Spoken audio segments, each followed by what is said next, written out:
Hi, welcome back, everybody, to another Student Pilot Cast, and specifically a Beyond the Check Ride segment. So, as usual, I'm here with Kent. How you doing, Kent? Excellent. How are you doing? I'm doing great. Aren't you going to say something about being able to talk about flying or something like that?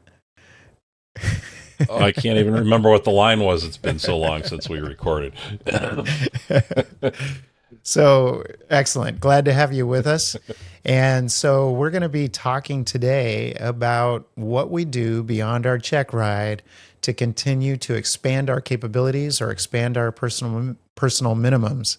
So, it's a pretty good topic. We can go a lot of places with it. How do you want to start the discussion? Well, I think a lot of people, they've just gone through all their private pilot training. They've had all kinds of documentation that tells them exactly what they need to do in that airplane to reach their goal. And sadly, before I was even a pilot, I was a lineman, and I would see all these people come and they would train, and get their private, and you would never see them again. And that's kind of sad because I know that for both of us, aviation has done wonderful things in our lives. And so it's something that you definitely should try to continue with if you can. There are so many opportunities in aviation to do more things. There's really nobody that has done everything. And so I think maybe the first step should be to get out there and find out what to do next. Find out what your niche in aviation is going to be. I think a lot of people think about becoming an airline pilot because that's what aviation is to an awful lot of people. They just simply don't know the breadth of opportunities that there are in aviation for both fun and work. So there are a ton of other opportunities out there. And so the next thing after your private is just kind of figuring out where you're going to go next. The other thing about that is when someone's getting their private certificate, for example, we talk all the time about aeronautical decision making. And part of ADM is defining, writing down, and knowing what your personal minimums are. But that is something that is meant to be expanded as you gain more experience, do more things, get better at some of the skills that have to do with flying the airplane, things like that. And a lot of times, what we don't talk about is how do we expand those personal minimums? How do we go beyond the check ride and start to do that? And so I think it'd be great if we covered that today as well. Excellent.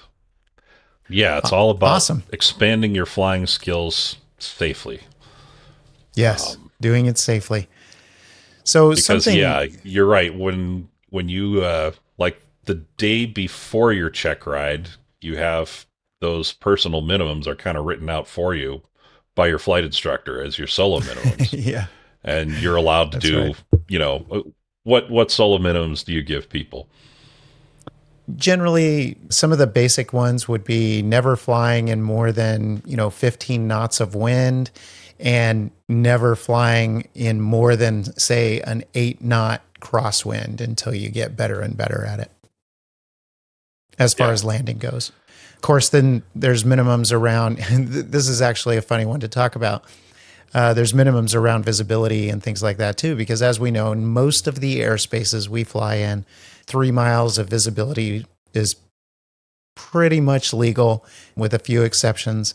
And 3 miles of visibility for somebody who's learned to fly in Arizona might as well be hard IMC because we generally out here have unlimited visibility, 80, 100 miles, even in the summer. The only times it gets a little bit lower is from smog or maybe dust blowing around in the atmosphere. But it's amazing when it does get lower here. It gets down to 10 or heaven forbid, 7, 6 miles of visibility. You notice it, right?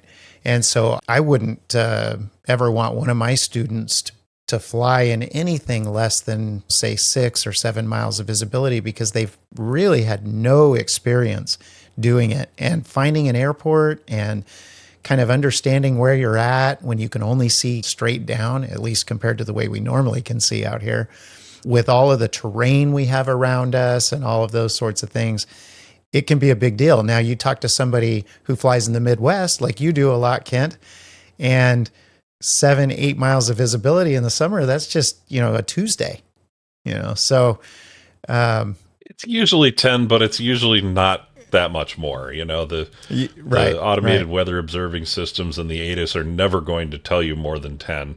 I guess I shouldn't say never. I have heard of higher numbers than that, but that's pretty rare. And I remember that first flight where it was only 4 or 5 miles of visibility after I got my private. And these days, like if it was 4 miles visibility, I'm going IFR.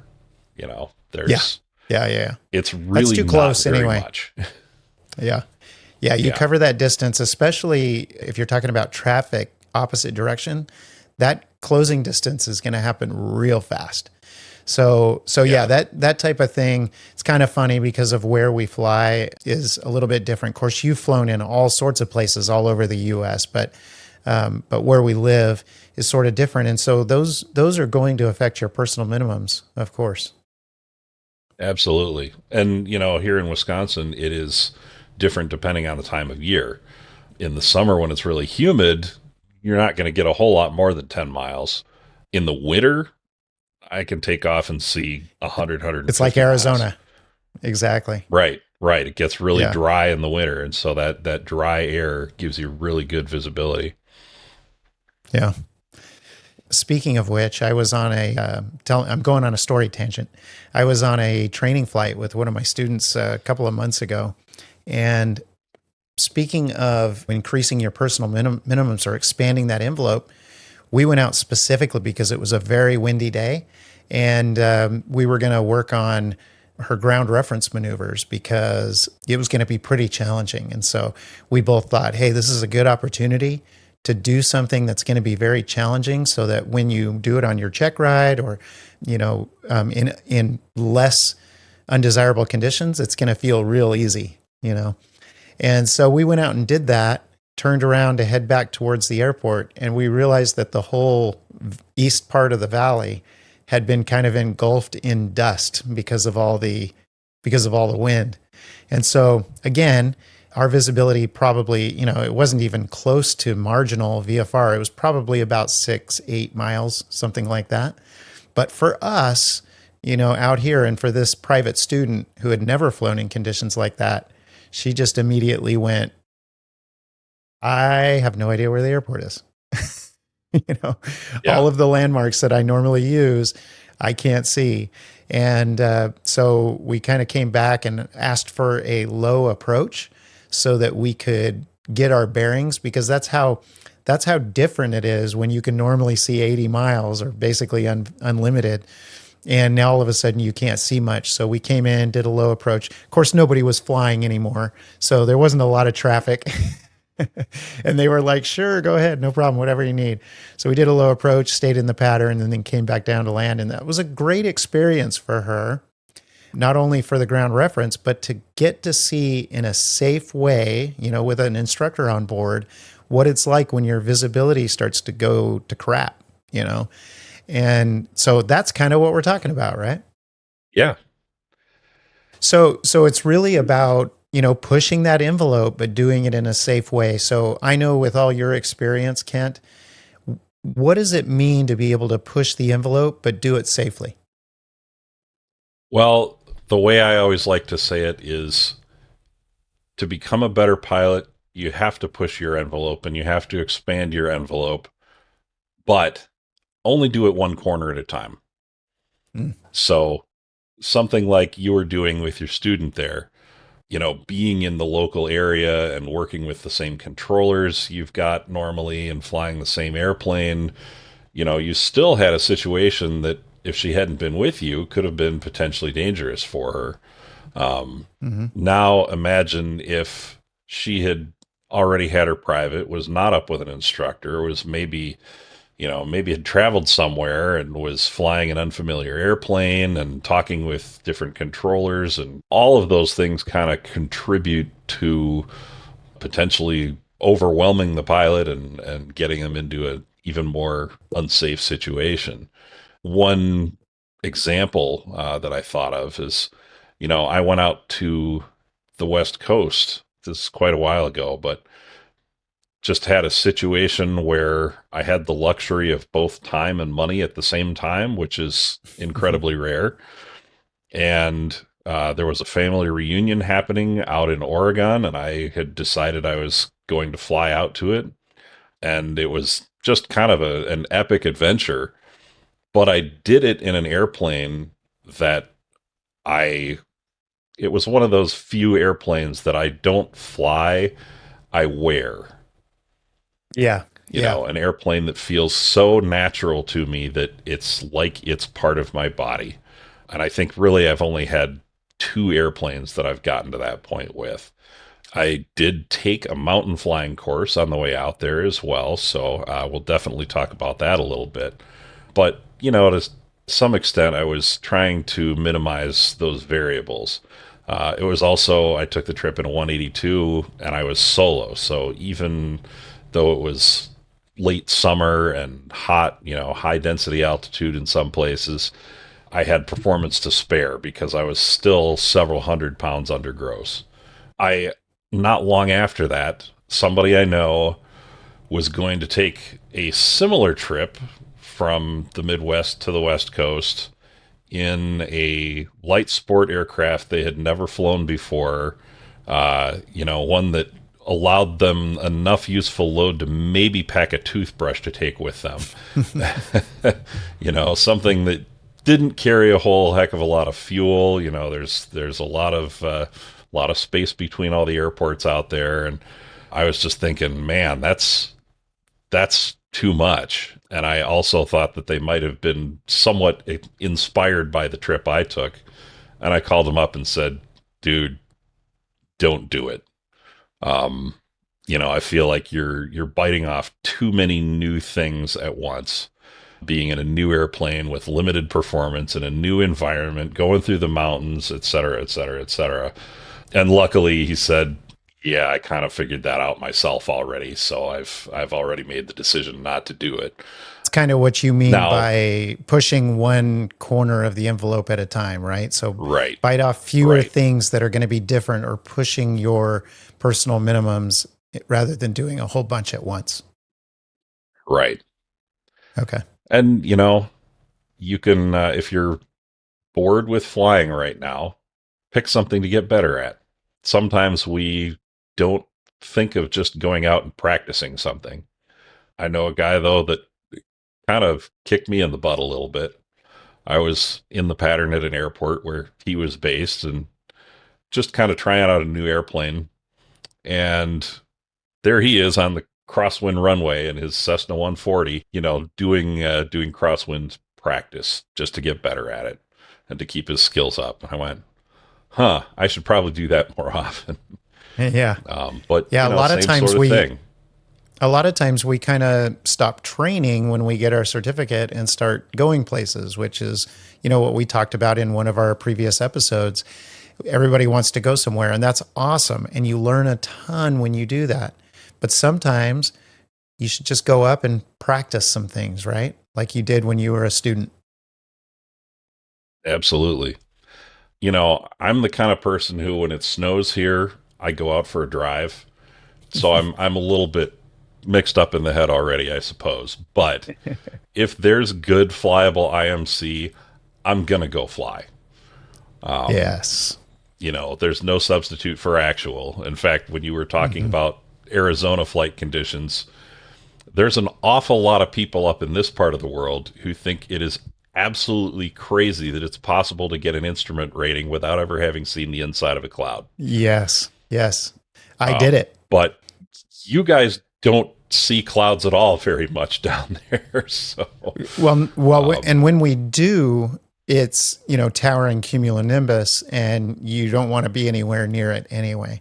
But every once in a while, we do get layers. A lot of times it is cumulus of some sort, but it's mild enough that we can get in it. And so, yes, we do the same thing, especially because it's so difficult to find flyable IMC that when it happens, you see a lot of people heading up into it. So Yeah, that's a good thing. That's a good thing.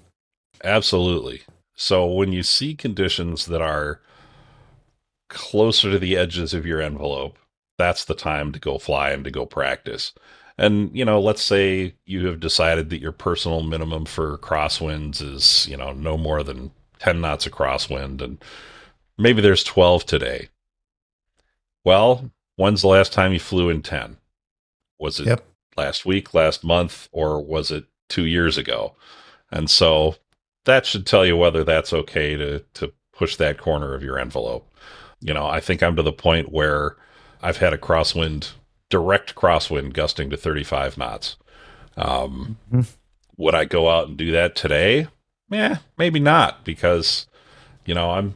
It's been a little while since I got a really good crosswind. I know I've done it in the past, but I haven't done it recently. So Right. um, Right.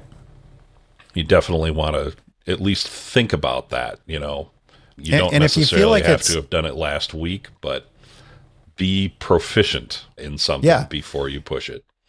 So pushing just a little bit, especially when you're by yourself. But if you feel like it's, maybe your proficiency isn't where it needs to be to expand your envelope to 12 or 15 knots of crosswind, or maybe there's too many things going, maybe the visibility is a little low and the crosswind, that's when you text your instructor and say, hey, you got some time to go up? This looks like pretty good practice conditions. And if the instructor's available, they're going to want to go do it too.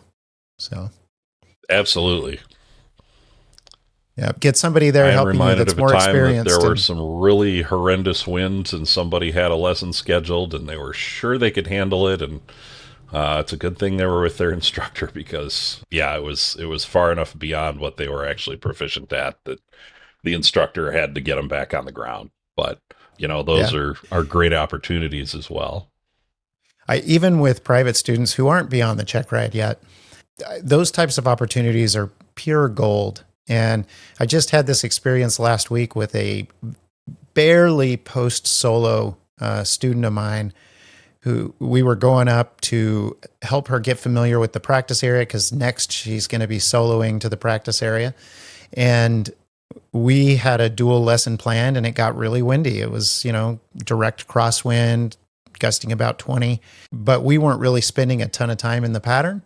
We were going to the practice area, and so it was fine. She did great. But when we were coming back in, she had never landed in conditions like that. And I told her, hey, this is going to be challenging. I'm going to be on the controls with you. Um, and I'm going to, show you how easy this is to put the thing on the thing if you know how to control the airplane, if you've got experience doing it. And her response after we touched down was, wow, I had no idea that it would be like that, being kind of in a side slip. So touching down one wheel way before the other, then the other wheel, and then the nose wheel, and lots of cross control. And she was doing great on her landings when there's minimal wind. But it was a testament to me that, I mean, these opportunities to expand your experience with somebody more experienced on board to help make it safe, man, that is just absolute learning gold right there. Definitely. And I've heard of people saying things like, "Oh, I couldn't land in a 15 knot crosswind because I ran out of rudder." I call BS. I Yeah. didn't run out of Yeah. rudder with a 35 knot crosswind. So obviously, Right. some aircraft types are better than Yep. others, but especially Cessna, they build airplanes that you can beat the living hell out of. Yeah. So Yeah. I would guess that I could probably, if I had the proficiency, that if I was landing a 182 and a 45 knot crosswind, I might start to hit the stops on the rudder. But Yeah. the plane's generally going to be better than you are as a pilot. Yep. It mostly comes down to your proficiency for sure. Yeah.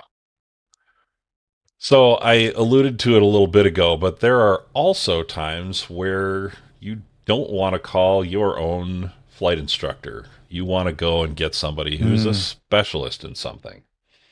And I the totally agree. particular thing that I mentioned was a mountain flying course that honestly to this day, that was some of the best learning flying and some of the most fun I've had in an airplane.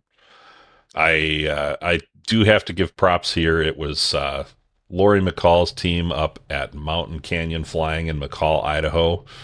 A lot of people are aware of the Colorado Pilots Association courses as well, which I think those happen like 3 times a year, and it's a big deal. They have a whole lot of instructors and a whole lot of people learning, whereas Mountain Canyon Flying is one that, it's a company that does it all the time.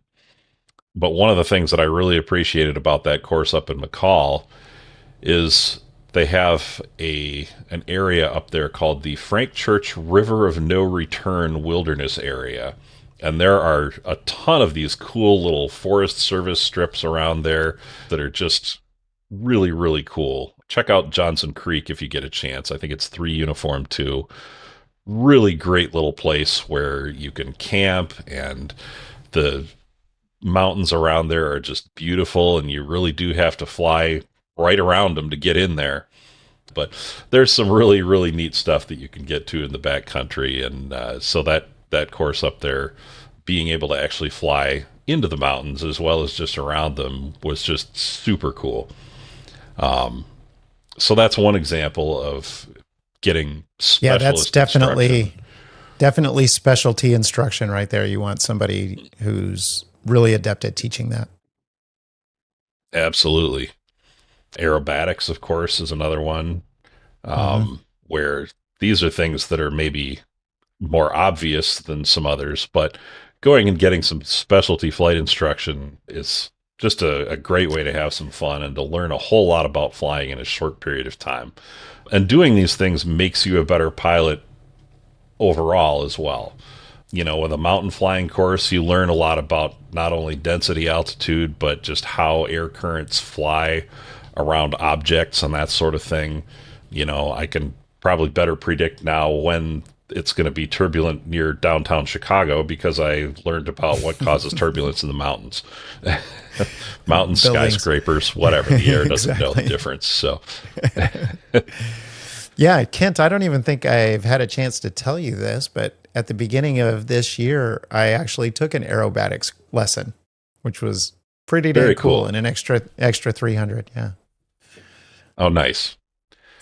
Yes, We'll have I have to a we'll have to friend who talk had about an that at extra some point. 300, and that's what I did as well. As I went up with him. And I mean, boy, I wish extras weren't so expensive, but they are awfully fun airplanes. Or We started with spins, and he demonstrated the first spin, and I was like, oh my gosh, that was really scary. Let's do it again. yeah. Really And yeah, I learned fantastic how to do experience. loops and rolls and hammerheads, and you can watch an awful lot of air shows, but the first time you try and do it for yourself, it's like, oh, that isn't at all like it looks like. Yeah. Especially Something like a especially the hammerhead or a tumbles. tail slide looks really Hmm. simple, but you know, airplanes have 3 axes and they all affect each other. And so you learn some things that are really interesting by doing that. So, what did you Yeah. learn in the aerobatics course that helps your everyday flying? Well, for one, so the airplanes I fly on a day-to-day basis are so much more stable than an extra 300 by design, that you would think there wouldn't be a lot of transfer.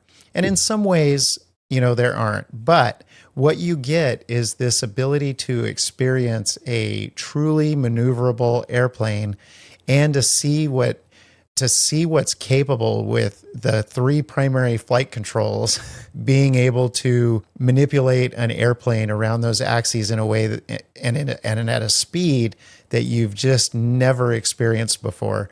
And what it did for me is it sort of sped up my flying clock a little bit. And so just that little bit of experience, and it would happen even more and more if I did it more and more, if it wasn't so dang expensive, like you said.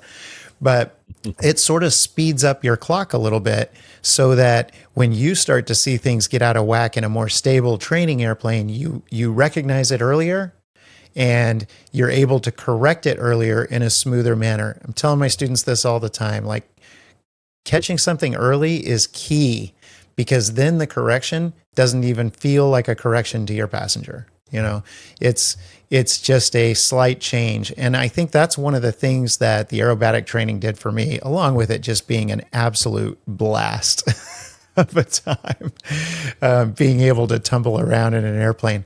But being in a high performance airplane that's just faster, I think that is part of expanding your envelope a little bit and seeing that if things are going to happen that fast, I'm going to speed up my clock a little bit so that I can catch things earlier. So that's one of the things I noticed.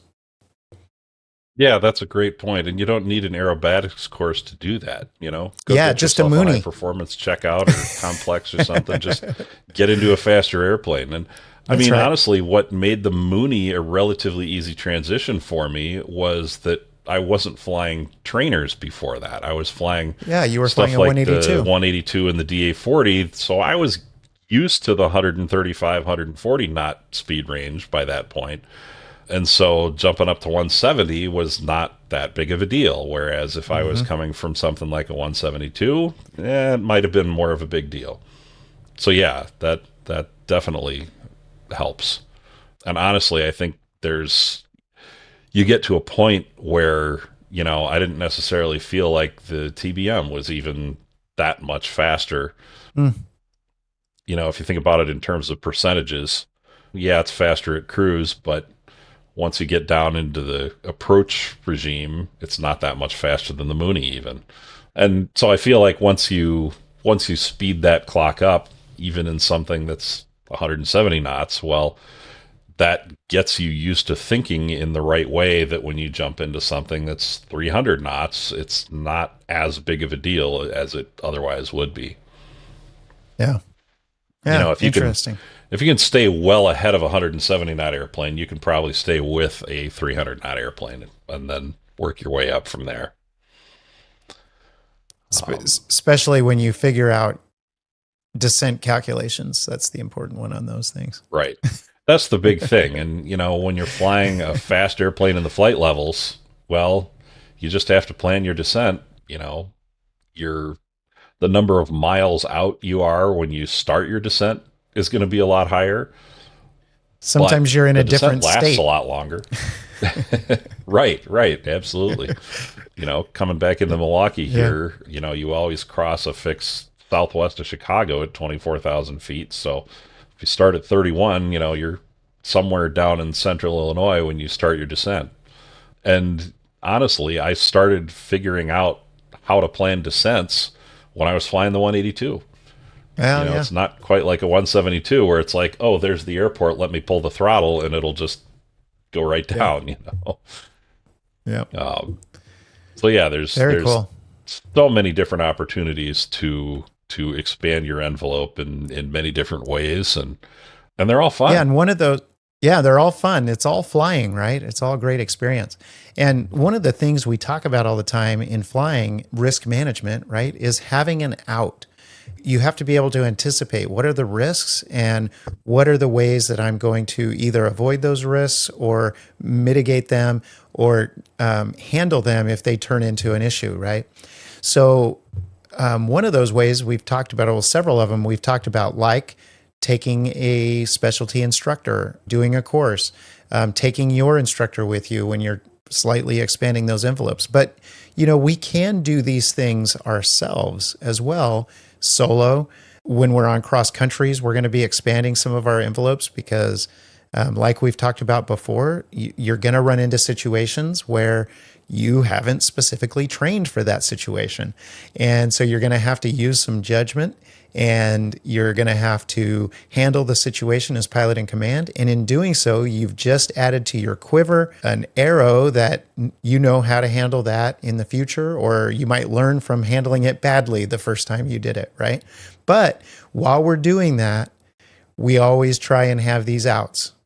And so we can do that anytime we're flying. Push the envelope just a little bit, like you said, one corner at a time. Just make sure you have an out, you know what the risk is, and you know how you're going to handle that risk. Absolutely.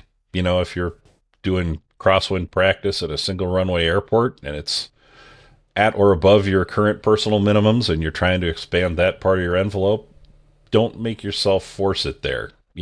Mm-hmm. Be ready to, land at that airport across town that has a runway and a different orientation that's more into the wind. And doing stuff like that is made a lot easier if you already have a plan in place for, okay, if I have to do that, who's going to give me a ride home, Yeah. So there's a lot of pre-planning that you can do that makes tougher decisions easier once you're in the air. In fact, when I know that I'm going to get into a tough situation in the air, I try and make all the decisions well beforehand. So being able to make some of the tougher decisions beforehand and putting hard limits on them that you force yourself to stick to is important, and it helps you to make a better decision once you're in the air. So don't let yourself fall into that get there-itis trap of, well, it's only 2 knots more than I said it was going to be. It's only this, Mm-hmm. it's only that. We talked about that a little bit in the last episode.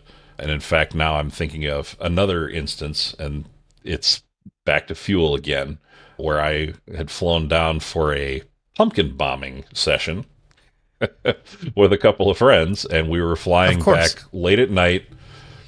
And, luckily we were flying in an airplane that told us what our reserve would be. And I pretty much never go with less than an hour reserve. And I basically said on the way back, okay, well, we're kind of getting to where we might only land with an hour reserve. So, if that number there goes below 10 gallons, we're just going to stop for fuel. Even though we would be fine, even though we would have 59 minutes reserve when we get there, if that number goes below 10 gallons, we're going to stop for fuel. And way above Um, the legal requirement. right. There are so many people who have run out of fuel because of that last minute. Yep. Um, so that's one of those things where it's real easy to make the decision beforehand. It's not so easy to make the decision in the moment. It's And that real easy to actually, talk yourself into, well, I'm tired and I want to get home quicker. And, I don't really need the full hour reserve. 45 minutes is okay according to the FAA. And so I'm not gonna bother landing for fuel now, but then who knows what's going to happen? Reserves are there for a reason. And the margins that we build in for safety, fuel, and otherwise in our personal minimums, those are all important. So yeah, having those yeah. And it, decisions made in advance is far easier to deal with in the moment. right, which is the beauty of personal minimums anyway, as long as you stick to them. So it may seem like we're contradicting ourselves a little bit. So we're going to dive into this. These personal minimums that we all try and have, super important, and sticking to them is super important. Of course, today's topic is about expanding those. And I just want to make a distinction. Some of our personal minimums have to do with safety margins, and some of our personal minimums have to do with our skills, our proficiency as a pilot. And it's the proficiency or skills as a pilot that we're wanting to expand. We want to expand our flying abilities, which will expand our safety margins, which will allow us to make flights and do flights that are really fun. And sometimes we could make a landing because we've expanded our skills that we wouldn't have been able to before we expanded our personal minimums. So all of these things are good. But when we're talking about safety margins, like for instance, fuel and things like that, we want to make sure we're sticking to these personal minimums because that's what they're there for. They're there to help us not make a bad decision in the moment. So when we talk about expanding the envelope, that's not what we're really talking about. We're talking about expanding your capabilities as a pilot and your proficiency and things like that. So I just wanted to make that distinction because it almost sounds like we're contradicting ourselves a little bit. Do you have any comments on that, Kent? Yeah, I mean, I think to some extent, to expand your personal minimums, you're going to have to get into a situation where you are going beyond what they used to be. Yep. But like we said before, one thing at a time. If I'm expanding my personal minimums for crosswinds, I'm going to go do that on a day where I can just go do it by myself. I'm not necessarily going to do it when I'm, 1,000 miles away from home with my family on board. Right. So Right. with all of these things, and let's talk a little bit more about personal minimums because I think a lot of people, a lot of the type A personalities that we sometimes get in aviation are averse to having such things because it Mm. seems like it's a weakness or something like that. And it's also really easy to say, well, it's not that far beyond my personal minimums, right? I will say that I think that there is some room for going beyond, of course, like we've been talking about, in the quest to make yourself a better pilot. But again, like we were talking about earlier, one thing at a time. Yep. So one way that some air carriers and the Civil Air Patrol and some private pilots will do this is they'll use what's called a flight risk assessment tool. And that assigns a certain number of points to each little thing that might cause a little bit of risk. And so there may be things that are within all of your personal minimums, but they're within all of your personal minimums at once, if you know what I mean. you know, you might have a flight that's, well, it's 6 miles of visibility. That's okay. And I'm going to have a crosswind that's right up against my limits. Oh, and there's going to be a ceiling that's only 500 feet above my cruising altitude, and this and that. Mm-hmm. Even if it checks all the boxes for your personal minimums, that's not a good flight to take. So, if you want to get into a formal flight risk assessment tool, I think the Civil Air Patrol one might be available publicly on the web. I'm not sure about that. There's a I don't few know of if them you're out aware of there. any that are out there. Yeah, there's a few of them out there. You can look them up. Some of them are apps on your phone. Some of them are spreadsheets. Some of them are websites. So, yeah, there's different ways to do that. But however you do it, what you're talking about is risk assessment, which is what we have been entrusted to do as pilots in command of an aircraft, and figuring out if there's too many risks to mitigate all at once, and that's a no-go decision, right? And we have to be willing to do Right. that. We talked about that at length in our last episode about probably the biggest safety tool we have for cross-country flying, I should say, is flexibility. Flexibility in our schedule, flexibility, being willing to divert, being willing to call a no-go. So that's the same thing when we're assessing any flight is, if there's too many things that are close to the edge of the envelope, you really have to assess, can I mitigate all of this risk all at once? And that's one of the responsibilities that we have as pilots in command that we should never forget. That's a big, big responsibility. Absolutely. And several minutes ago, Bill stopped me because I started to tell a story that I had told on a different episode and forgotten about. And I was just thinking, if we ever get repetitive on the show here, there's a reason for that. Those are the lessons that we have learned that have really stuck, It's true.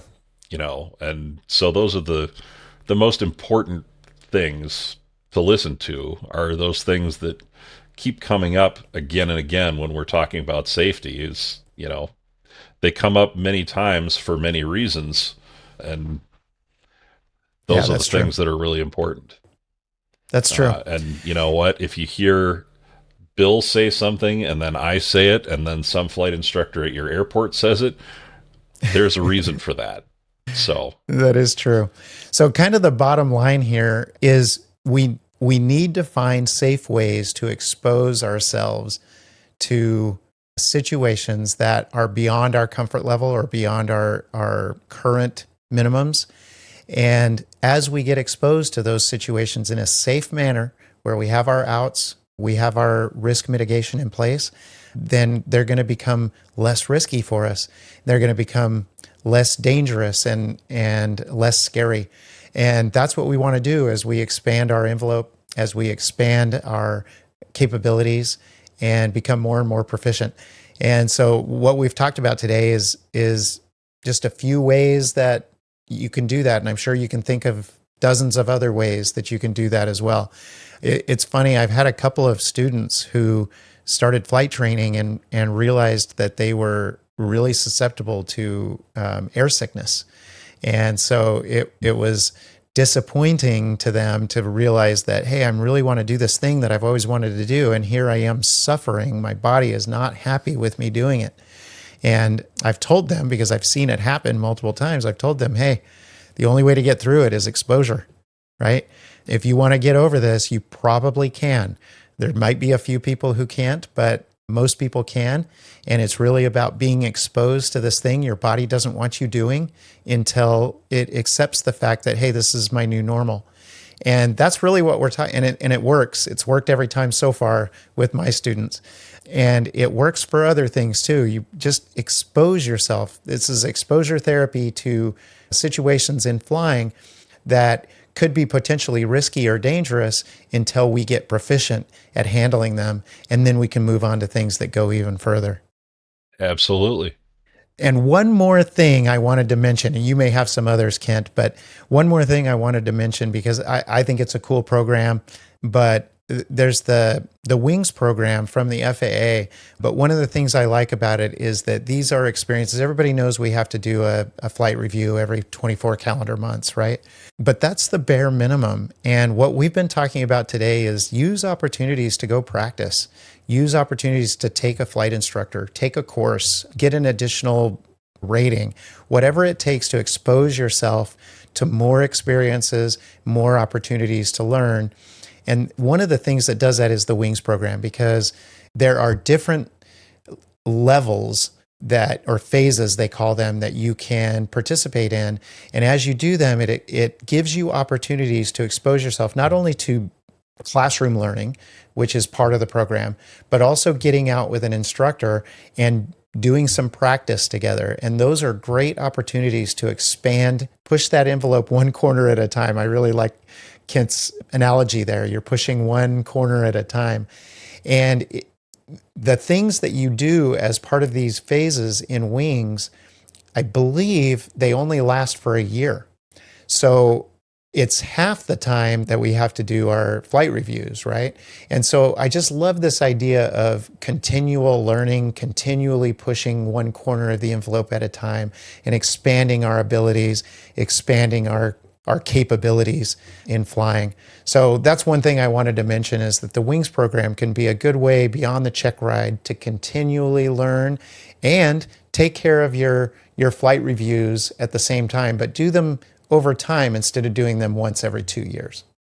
Absolutely. We didn't talk about this beforehand, you can't Kent, be overly current.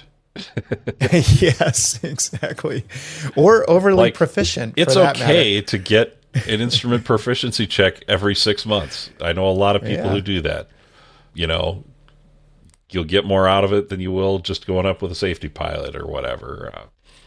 So I have never had a situation where I learned something new about flying and didn't enjoy it. Yeah. Boy, Sometimes I wish I wouldn't like have learned that today. going to a wings seminar or, doing an instrument proficiency check or something like that. They don't necessarily sound fun, but you're learning about flying, you're going flying. It's good stuff. So get out there and do it. Yeah, I love what you said there. It's like you've never learned something about flying and gone, boy, I wish I wouldn't have learned that. It's always fun. It always turns out fun. Well, Kent, that was a great topic. Thanks for bringing that to us today. I think we all need to remember that we need to expand our capabilities like we've been talking about and find really fun and great ways to do that. And I think we've covered most of them today. Anything else you wanted to say before we close it up? I think that's it. Get out there and fly.